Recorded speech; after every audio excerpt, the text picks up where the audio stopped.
Avete presente quando pianificate il fine settimana e poi tutto va a cambiare, tutto quello che accade è tutta un'altra cosa rispetto a tutto quello che avevate pensato, insomma un gran casino e alla fine tutto questo ve lo spieghiamo ora. Decidiamo di andare a Forni di Sopra per fare un bel anello partendo dal rifugio giallo, ma già lì il tempo bello schifo.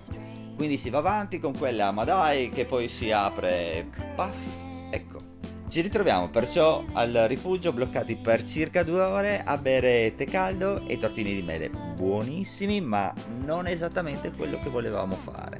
Il giorno seguente una bella sorpresa, ci raggiungono i nipotini, quindi decidiamo di fare un percorsino semplice di circa 2 ore partendo dal centro del paese e scopriamo un bosco meraviglioso con tante varietà di funghi da scoprire e da ammirare. A completare l'anello un parco immerso nel verde con tanti giochi, laghetti, fontane e altro ancora. La giornata poi continua la sagra del fungo caratteristica e ben organizzata e ci lasciamo coinvolgere dall'aria festaiola e le tante bancarelle con prodotti tipici del luogo.